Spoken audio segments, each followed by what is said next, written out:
మనం ఇవాళ మనము ప్రతి ఒక్కళ్ళు ఒక మంచి కార్యక్రమాన్ని మనం చేద్దాము. అందులోండి అక్కడ మా తాతయ్య గారు వాళ్ళు హై స్కూలు డోనర్స్ అనమాట.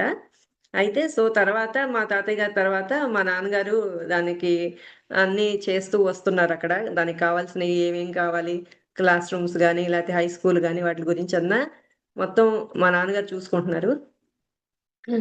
దానికి ఇంకా అంటే మేము చదువుకున్నప్పుడు లేదండి. హై స్కూల్ వరకే ఉండేది. కాలేజీ ఉండేది గాదు. తర్వాత మేము బయటకొచ్చేసిన తర్వాత మా నాన్నగారు అన్నీ అక్కడ క్లాస్ రూమ్స్ గూడా సరిపోవట్ల. మేము చదువుకున్నప్పుడు నేను 10థ్ క్లాస్‌లో ఉన్నప్పుడు మా సెక్షన్ స్ట్రెంగ్త్ 10థ్ క్లాస్ వాళ్ళు 100 మెంబర్స్ ఉండేవాళ్ళు. 100 మెంబర్స్‌కి ఒక్కటే రూమ్ ఉండేదనమాట. అంటే రూమ్స్ లేక ఒక రూమ్‌లోనే కూర్చోబెట్టేవాళ్ళు. ఆడపిల్లల్ని ఒకవైపు, మగ పిల్లల్ని ఒకవైపు అలా కిందే కూర్చునేవాళ్ళం. బెంచీస్ అయన్నీ ఏమి లేవనమాట. అయితే తర్వాత ప్రిన్సిపల్ సారు మా నాన్నగారికి కలిసి ఇట్లా అంటే మా తాతయ్య గారు పెద్దోళ్ళయిపోయారు గదా! ఇప్పుడు మీరు తీసుకోండి.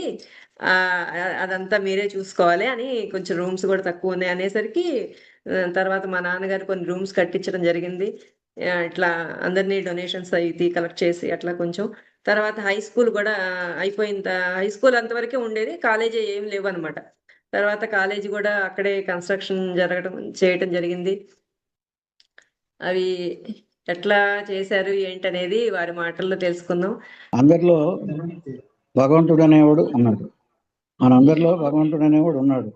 కాబట్టి మనం ఎన్నో రకాల సేవలు చేయిస్తున్నాం. అందులో మానవ సేవే మాధవ సేవ అన్నారు పెద్దలు. మానవ సేవ అంటే మనం భగవంతుడికి మానవుడికి సేవ చేస్తే భగవంతుడికి సేవ చేసినట్టే కదా. ఆ ఉద్దేశంతోనే నేను కూడా గత 30 సంవత్సరాల నుంచి కూడా 1995 నుంచి కూడా నేను సేవా కార్యక్రమాల్లో పాల్పంచుకుంటూ అందరితో సేవ చేస్తూ ఉన్నాను.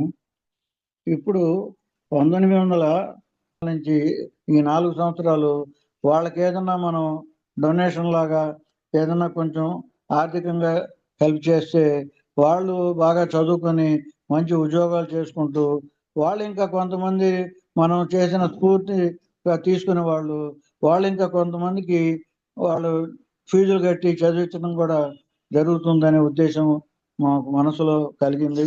కాబట్టి ఆ రకంగా డొనేషన్ మనకేంటంటే పేద పిల్లల్ని మనం చదివించడానికి మేము కోరిక పెట్టుకున్నాం ఈ సంవత్సరం. కాబట్టి ఈ సంవత్సరం మేము కూడా కాస్త మనసు ఉన్న వాళ్ళని అందరినీ డొనేషన్స్ అవకాశం ఉంటే పేద పిల్లలు చదివించడానికి డొనేషన్ ఇవ్వాలని చెప్పేసి మేము కోరుకుంటున్నాం. మాకు